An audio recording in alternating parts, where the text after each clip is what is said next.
might have briefly touched on this pre-calc regular. You didn't, which is fine because today is going to be your day. All right, so this first box, this is just a review of what we've been doing so far. The fundamental theorem of calculus. If we integrate, we're getting our antiderivative, right? This guy here. This is the antiderivative. Antiderivative. When we take the derivative of that, that gets us back to the function side. So again, integrating and differentiating, so the integral and derivatives are inverse operations, they undo each other. Another way of thinking of this here is just this guy, where this is, again, whoops, I want that whole thing. Where this is my antiderivative. So again, just simply taking that indefinite integral gives me my antiderivative, and when we take the derivative of that, we get back to the inside. And again, derivatives and integrals are inverse operations, they cancel each other out. Alright, so we're going to be looking at the left side here today. Differentiating, integrating is coming later. And this first one is just simply our chain rule. This is dealing with that power rule where if we have a function raised to a power, we reduce that power by 1, drop the power in front, right? Reduce that power by 1. And then this piece is just saying multiply by the derivative of the inside. Okay, so this is just our chain rule. Like for example, if I had, y equals 2x plus 3 to the 4th power, my derivative would be bring that power down, inside stays, reduce the power by 1, multiply by derivative of the inside. That's all that's saying. We will be applying chain rule to our trig derivatives. And in fact, chain rule is all over the place in our trig derivatives. It's very common to have to do chain rule with this. All right, so what we have, this is what's new for you today. These are our trig derivatives. Now, the way that this is written is it already includes that chain rule. So the derivative of sine of u is cosine of u du dx. Again, this is just that chain rule. So what it's saying is if I have something more than just a variable inside of here, I multiply by the derivative of that inside. Now, let's just say that it was just bare basics. Let's say that my function was just sine of x. Not sine of x squared, not sine of 2x plus 3, just sine of x. Then my derivative is just simply cosine of x. Because if I do the derivative of my inside is just x. What's the derivative of x? 1. And that is just cosine x. So if I ask you what's the derivative of sine, I'm just asking for you to say cosine. Now if we do have something more than x in here, let's say it was x squared, we would have to follow chain rule with that. Alright. So derivative of sine is cosine. Derivative of cosine is negative sine. Derivative of tangent is secant squared. Derivative of secant is secant tangent. Derivative of cotangent is negative cosecant squared. Derivative of cosecant is negative cosecant cotangent. These six derivatives you do need to have memorized right away. So make sure you know those by next class. If I were to slap a sheet of paper down in front of you and ask you to spit those out, you should be able to. Okay? So we now have 6 trig derivatives. Later on, we will be learning about inverse trig. That comes, I think, next unit. So for right now, we're just dealing with normal trig. Now, a couple of things to note with this. We see that occasionally negatives pop up. How do we know when those negatives are there? Well, conveniently, anytime I'm taking the derivative of a co-function, notice I have that negative. So derivative of cosine is negative sine. Derivative of cotangent is negative cosecant squared. Derivative of cosecant is negative cosecant cotangent. Okay, so that's something to keep in mind there. Also, we see a little bit of similarity between our tangent and cotangent. Notice derivative of tangent is secant squared. Derivative of cotangent is negative cosecant squared. So they kind of follow that same format there. And likewise, we see a similarity between our secant and cosecant. It's secant x tangent x, cosecant cotangent. So we see a little bit similar there, but again, you want to commit these to memory. All right, so shove out whatever history you've memorized in 30 minutes. Just so you don't do that. History? Or? What? Say history? Yeah, I did. Like History's good. Just remember 1492 and then you're good. 1400. Yeah, it's a song. All right. So questions on this? Again, this is just straight derivative rules. All right. So we're going to take a look at how this applies. But before we do that, something interesting to take note of here. Nope. Okay. Let's say I start off with sine. What is my derivative of sine? Cosine. What is the derivative of that? I'm going to start rewriting it. What's the derivative of cosine? Negative sine. Ooh, what if I do the derivative of that? Hold on, I didn't write it down. Okay, what's my derivative? Good, negative cosine, because the derivative of sine is cosine, and we saw the negative part. And then what if I do the derivative of that? What does this become? Positive sine, good. Because the derivative of cosine is negative sine, with that negative part that counteracts it. And then what's the derivative of sine? Oh, let's do that. It's an endless loop for forever. Isn't that so cool? So I could, at some point in time, hint, hint, wink, wink, if I start off with y is sine x, I could ask you for the 100th derivative. Right? We can figure that out. Now, we'll mess with that later, but just keep in mind that it does loop through. And so that's what you see on that next chunk on your paper. So our next chunk on our paper is just talking about that. Differentiation integration using the sine and cosine functions occurs in calculus all the time. Students often get confused with the signs. So a good way to remember is to follow this chart. You don't have to memorize this chart because we can get there, right? We just did. But if you remember this chart, it might make it a little bit easier for you. So differentiating is going down on the left side. Integrating is going up. So derivative sine is cosine, cosine, negative sine, and then so on and so forth. So we see that again. Okay. Are you ready to actually take derivatives now? All right, so we're going to go ahead and do these first four. Let's take a look at one together. Now remember with derivatives, if we have that coefficient sitting in front, he just comes along for the ride. Right? If I had, let's just say y equals 5x squared, what we really have is 5 times my derivative here. What's the derivative of x squared? 2x, right? So the constant just comes along with it. That coefficient, I should say coefficient. That coefficient just comes along for the ride. That's the second time that's happened to me today. So, for number 1, when I take my derivative, the 2 just comes along for the ride, so it's 2 times, what is the derivative of sine? Now technically, if I follow chain rule, I'd multiply by the derivative of my inside. I'm going to call this my argument. That is the technical term for it. Just like if I had x value of 2x plus 3, this is your argument. If I had the square root of 5x squared minus 4, this is your argument. The argument is that inside. So technically, chain rule, I multiply by derivative of my argument. What's the derivative of that inside? Just 1, so that's what I'm going to get. And that's my derivative.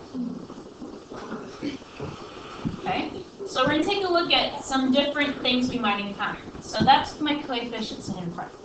Now for number 2, it says y equals sine 2x. My argument is that entire 2x. So I'm going to go put parentheses around that. So that way, we know that it's that whole thing. All right. Charlie, with us? Good. So again, we're going to do our derivative. What is the derivative of sine? cosine. So inside stays the same, but now I have to multiply by derivative of the inside. And what is the derivative of the inside? 2. So I can rewrite this as 2 cosine. Okay, so let's break that down again. This is my inside function. It's kind of like if I would have had 2x inside some type of power, right? We follow the power rule, which power rule says bringing down inside stays multiplied by derivative of the inside. Well, now my operator is not a power, but rather a trig function.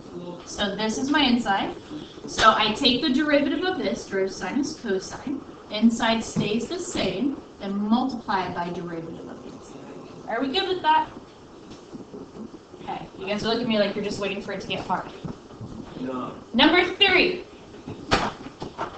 Actually, you guys go ahead and try number 3. Give number 3 a try. It's still not too bad. Yeah.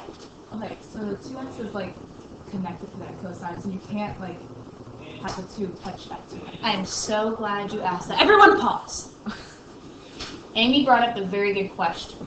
My cosine is protecting this 2x. That is my inside, that is my argument. Cosine is surrounded, it is hugging it, no one can touch it. So I cannot take this 2 and multiply it in with it.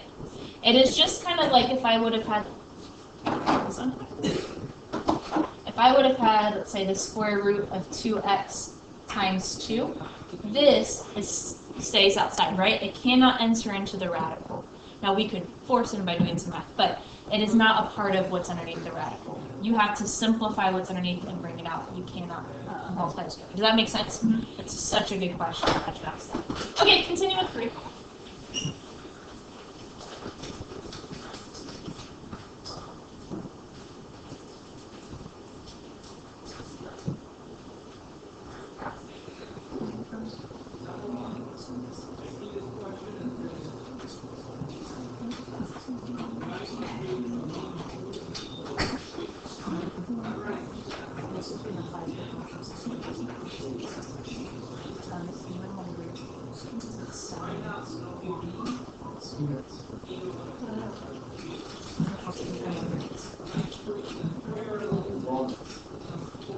All right, let's see how we did.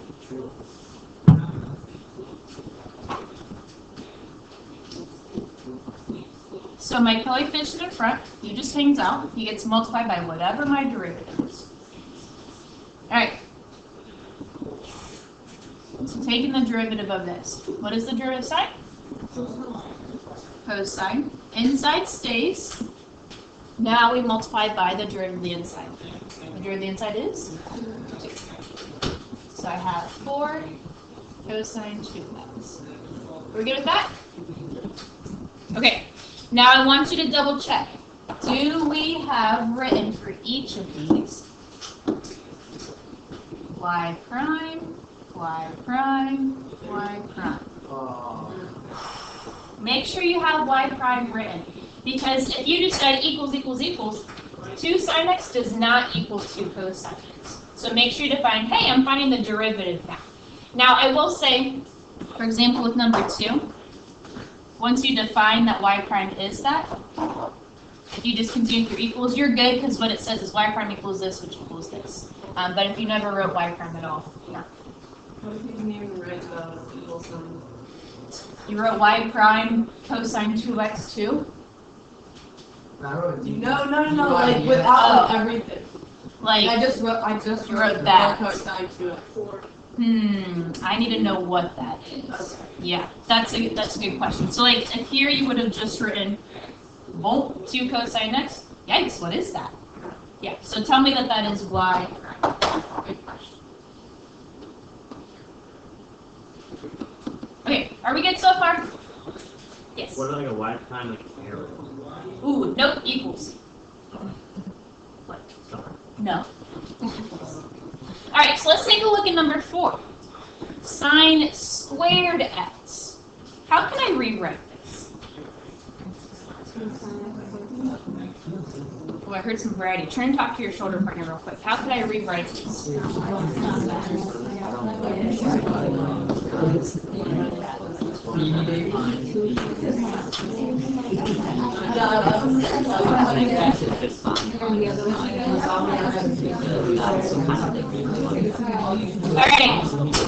raise your hand if you said sine x squared. Raise your hand if you said Beanie Baby. That was Bart back there. Raise your hand if you said sine x quantity squared. Raise your hand if you said 2 sine x. I'm trying to just shout out things I heard. Okay, the way we can rewrite this, what does squared mean, just in general? Times itself, right? So sine x times sine x, which is the same thing as sine x quantity squared, okay? So it's not the x that is being squared, it is that whole quantity that's being squared. We have to first find sine of that angle and then take that value and square it. This changes things for us, because now we have a function within a function, right? Chain rule to the max. This is my inside function. So if I follow power rule here, I'm going to have to bring down my 2. Inside stays. Reduce my power by 1. And then I have to multiply by the derivative of the inside. What is the derivative of sine? Now, thankfully, we only had x here, because I would have then had to multiply by the derivative of the inside of that, because derivative of sine is cosine derivative of the inside. So the derivative of the inside is just 1. Now, I don't really quite like having it raised to the first power. That's, I mean, that's weird. So 2 sine x cosine x. Do you agree with this? Are we good with that? Yes. What if I told you that that was not actually the final answer, but rather this was the final answer?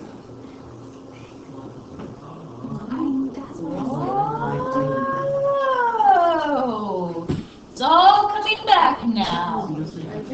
So you learned this last year, probably around October sometime. What is this called? How did I go from here to here? Double angle identity. Double angle identity. You cannot forget that. That is very commonly used in calculus. So let's just go ahead and remind ourselves of a couple of these double angle identities. So we've got sine 2x equals 2 sine x cosine x. Now, I know for our cosine double angle, there are quite a few options for it. I'm just going to start off with the cosine squared minus sine squared. Are we good with that one? Do you remember that one? I like to start with that because you can drag the others from there.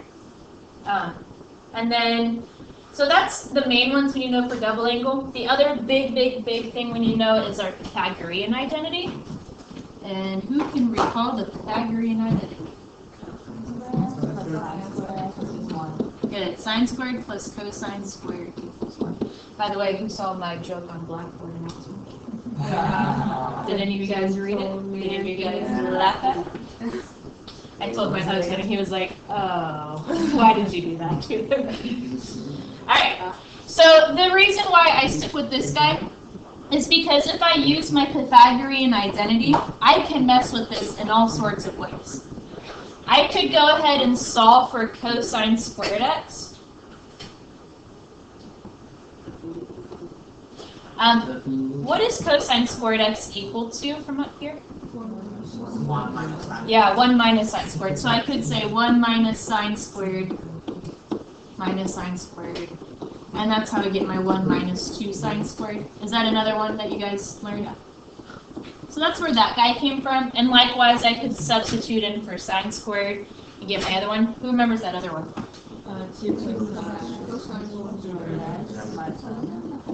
Good.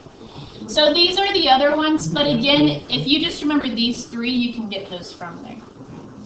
Now we can mess with Pythagorean even more. We could divide everything by sine, divide everything by cosine, and change them. Okay, so make sure you know those identities. All right, let's go ahead and flip to number 9.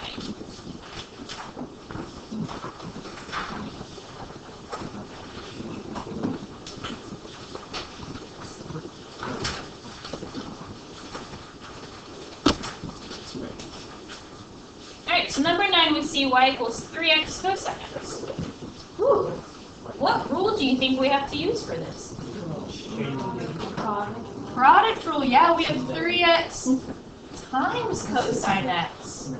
So the beauty of how we've been learning things so far is that we learned our product rule, quotient rule, chain rule. I feel like there's got to be some other rules with our polynomials, right? Now we're going to bring it all back again with our trig functions. So we're going to do product rule, quotient rule, implicit differentiation, all of that together with our trig functions. But what's nice is we're now more familiar with product rule. It's not so bad. We just have to take it a piece at a time. Alright, so y, correct? So product rule, I'm going to go and break this up. This is my second piece. This is my first piece. I'm going to keep the 3 with the x. Alright, so product rule says second stays derivative of the first.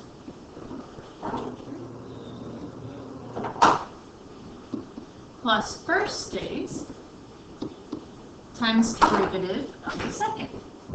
What is the derivative of cosine x? Negative signs. Don't lose that. Alright, let's clean this up a little bit.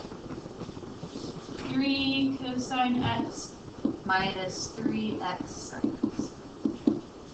That's my derivative. Questions on that? Now again, we have to be careful because as we do our derivatives, we need to be mindful of that chain rule. I think I want you to actually try. Go and try numbers 10, 13, and 15. 10, 13, and 15. And again, guys, anytime you see an exponent, like for number 15, rewrite this. So it's 6 cosine x quantity squared. Okay, rewrite that so you know to put. So go and take a few moments, try those. If you get stuck, I can help you out. Talk with those around you.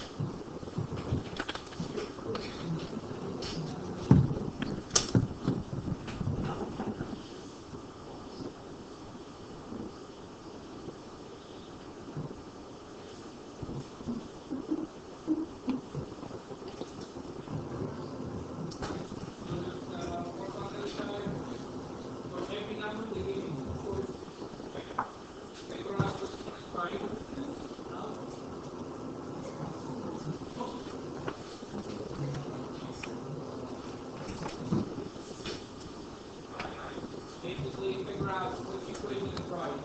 So number 1, same thing, plug in m x y on equation, and then take out all these b, and 1 and 2, full cross. They're all the same.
I'm going to go and start writing up what we got for 10. Continue working, but then just double check the x.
Number 10, do we agree with that? Yes. Did I mess up something? Oh, I am so glad you said that. It's like you read my mind. Can we simplify this? Yes. Yeah, what is this? Cosine of 2x. Now, if this were on a free response, you could stop all the way back up here. But guaranteed if this was a multiple choice, they would probably go ahead and simplify it down to that. So be looking on, or be on the lookout for that. Okay, number 13. Raise your hand if you did it this way. Okay, so then did we get 2 sine x cosine x minus 2 sine x cosine x? And what does that equal? That's interesting. Raise your hand if you did it the much faster, quicker way. Ah, and what is that much faster, quicker way? Yeah, this whole thing here just equals 1, which means my derivative, what is the derivative of 1? 0. There you go. So, just like before, if you're able to simplify your expression, do so. Sometimes it might be easier to simplify first and then do the derivative. That would have saved you probably about 1.5 minutes if you would have recognized that. Questions with that one? Okay, raise your hand if you're still working on 15. Okay. So if you're still working, keep going. I'm just going to go ahead and double check that we're good with this. So again, anytime you have the power like that, rewrite it. So my derivative, I can bring my 2 down, so 6 is just going to hang out there. Derivative would be 2, inside stays the same. Derivative of the inside is sine x. Now technically the derivative of x is 1, but that's alright. So then, do you guys agree with this? Yeah? Yeah. But what, Noah? We can't simplify it further. This is like Christmas. We need to keep going. No, what can we do? -6 times 2 sine x cosine x. What is that guy there? Sine 2x. -6 sine 2x. Yeah, that's a lie. So again, if this were free response, you could have stopped all the way back up here. That multiple choice guaranteed this would be the answer that they would give you. That's right. Just do it easier. I don't know. Like, Oh, what's the easier way? You're just kind of recognizing that Yeah. it's like the similarities between them. Yeah. Oh. And is it always going to work that way? You just got lucky. But always be on the lookout for those doubling line identities. Ooh, do you guys remember your halving line identities? It is rough. Honestly, I can't remember what happened right now. I think I've got it, but It's a formula sheet. you guys got a formula sheet? Yeah. Oh, hold up. What? Very glad I wasn't here for counting. Alright. Let's go ahead and take a look at number 24. Wait.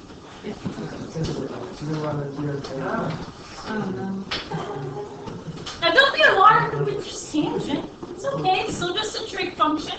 Now we do have quite a bit that's happening here. Again, notice we've dealt with chain rule quite a bit. This is going to have chain rule within chain, which is common with trig. Again, just take it a piece at a time. Let's rewrite this. This is tangent of x to the 1/2, the entire thing cubed. Do we agree with that? Okay. Now, just so you're not tempted to multiply your 3 times the 1/2, I'm going to go and seal this in parentheses. That's a lot of parentheses. I like brackets at some point. You don't have to use brackets, you can just use parentheses. Alright. So we go to do our derivative. Notice we have this is my inside function here. So first power rule, 3 comes down. Inside stays the same.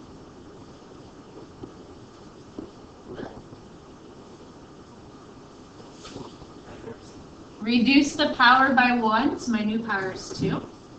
And then we have to multiply by the derivative of the inside. Okay, so now we have to do the derivatives. ignore everything else. What is the derivative of tangent? Good. Secant squared.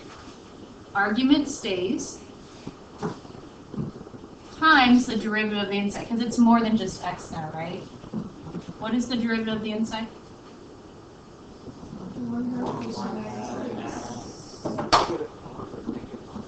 Yeah, 1/2 x to negative 1. I guess we didn't really need that big parenthesis, but that's okay. Kind of crazy looking, right? And again, this would be fine on the response. So let's go ahead and clean it up a bit.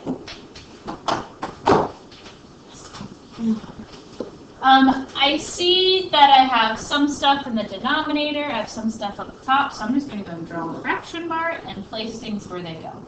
So I have 3 tangent squared x to the 1/2. My secant squared is also on top. Secant squared x to the 1/2. 1/2. So 1 goes up top times 3 is fine. 2 goes in my denominator. Then x to the 1/2. That'd be a nicer form. Now sometimes it might be nicer, it might be in our best interest to go ahead and rewrite those as square root of x.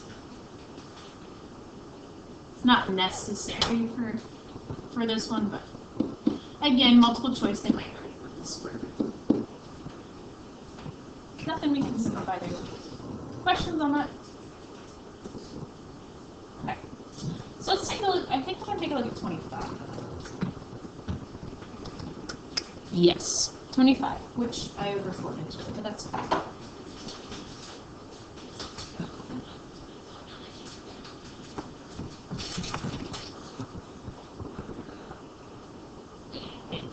There we go.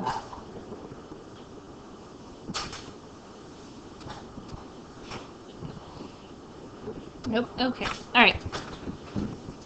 25, I'm going to go ahead and bring...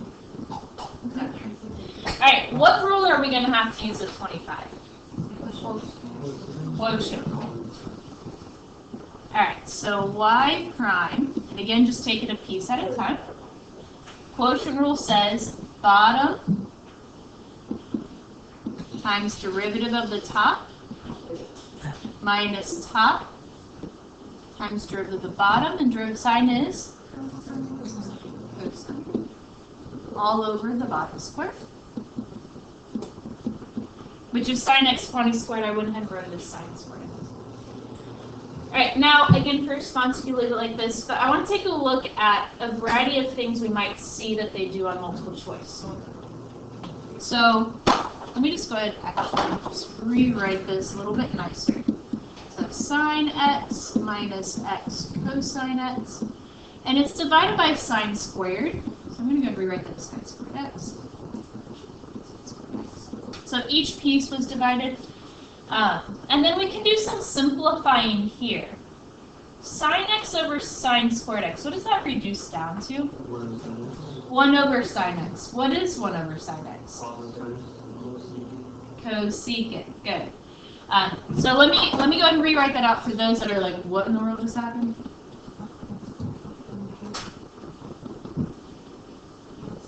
Alright, so what we said is that this would reduce to where it's just 1 over sine x. So we would have then cosecant x. Are we good with that? Bart, are you okay? Okay. Yeah, super simple. Alright, now again, let's go ahead and simplify this over here. So I have x cosine x, and again, I'm just going to rewrite this as sine x, because that might make it a little bit easier for us to visualize. What is this part here? Cotangent. And then would you agree that this piece would be minus x cosecant x again? Does that make sense what I just did there? I wrote cots rather than cotangent. Okay, so again, is that necessary? No, but for multiple choice, they might rewrite it like this. And they could even go a step further and factor out a cosecant and say 1 minus x cotangent x. Okay, so when you do your derivative, you get something that looks absolutely nothing like the answer choices, don't assume that you did it wrong. Do a quick check to make sure you didn't set it up right. But it's probably some form of simplifying the trig, especially because trig there is so much that we can simplify. But for response, questions with that? Let's go and turn to 34 and 35. And I want you guys to go and try both of these.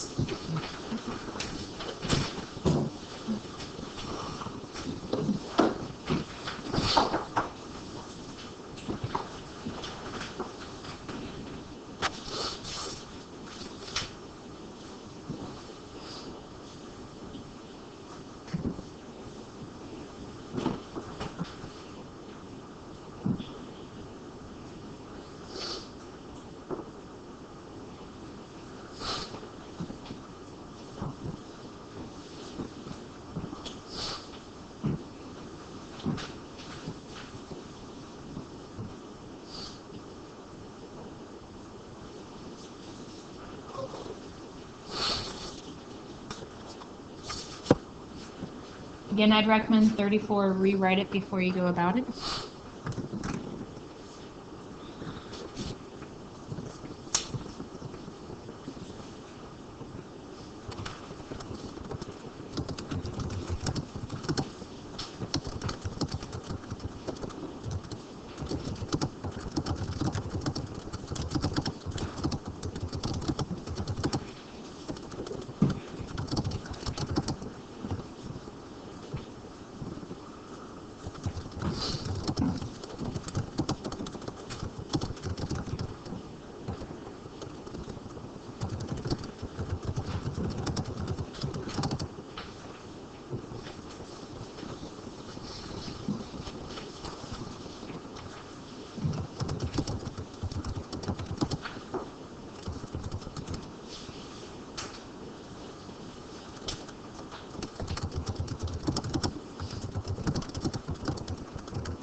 Let's go take a look at 34. So again, we want to rewrite this, so f of x. All right, so we've got cosine of 3x quantity squared, and the whole thing raised to the 1/3. It's a lot happening there. But that entire cosine 3x is being squared as well as being cube rooted. So what can I do to simplify that a bit? If I have that power raised to the power, what can I do with this? Right, and again, the reason why I'm able to multiply this simplify is because that entire quantity cosine 3x is being squared and cube rooted. Okay? So I can go and rewrite this as cosine of 3x quantity to the 2/3. Are we good with that? Questions on what we did there? Okay. So now if I do my derivative, labeling that. I'm going to bring down my power. Inside stays, and I reduce my power by 1, so that would be a new power of -1 here. So my inside was cosine 3x. And now I have to multiply by the derivative of that inside. So again, derivative of cosine 3x. Derivative of cosine is negative sine. Argument stays times the derivative of my argument, which is 3. Alright, now from here I would go ahead and simplify, because obviously my nth choices are not there. I can see my 3's reduce. Let's see. I've got a negative exponent, so I'm going to have that fraction. So I've got 2 stays on top. That's a -2 on top, sine 3x. And in my denominator, I have cosine of 3x. That whole thing raised to the 1/3, which is cubed. And that is what yields letter C. Yeah? Okay. Are we good with that? Questions on that? Okay. So then 35.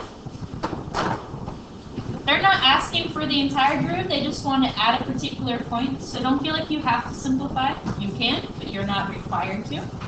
So again, I'm going to rewrite this as sine 4x quantity cubed. So my derivative is 3 inside stays. Reduce my power by 1. Multiply by derivative of the inside. And derivative of sine 4x is cosine 4x times derivative of my argument, which is 4. Again, we can clean this up some, or we can just go ahead and substitute in. But this is where we see that unit circle coming back. I know your values. I'm going to go and clean it up a little bit. So let's see, we've got 12 cosine 4x sine 4x squared. You could write that as sine squared 4x, but since I'm going to take that by and square anyway, I'm going to keep it as it is.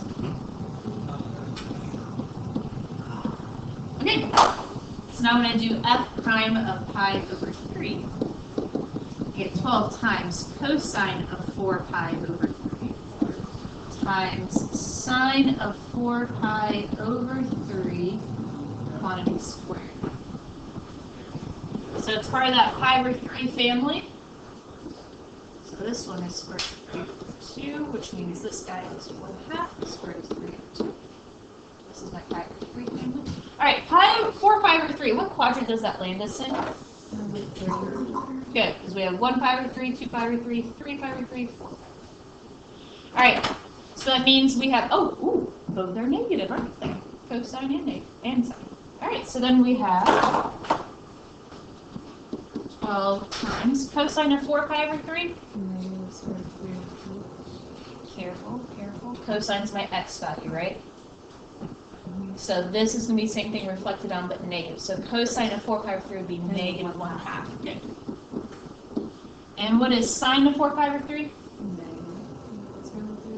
Good, negative square root of 3 over 2. Quantity squared.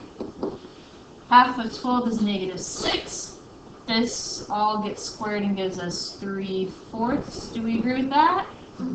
Okay, and let's go ahead and reduce. Divide by 2. Negative 9/2. B? Do we agree? Okay. Questions on that? Alright. So for your homework, I want you to do, we're going to come back to implicit differentiation next time. So I want you to finish the problems we didn't get through up to 38. Teachers, please pardon this interruption. Students, tonight is the night curtain. Be here at 7 p.m. in the auditorium to watch the Curtain Boys destructive stuff and find out who will be crowned the king of curtain. Don't forget your 2 cans of food or $1 ticket. See you there. Don't miss out on the greatness. Thank you and have a great weekend. Alright, also guys, you don't have to simplify everything, right? This is free response, but I recommend simplify some. The key has it all simplified, but simplify some so we have that practice for multiple choice. Are we good? Yes. Alright, have a good weekend. See ya, seniors.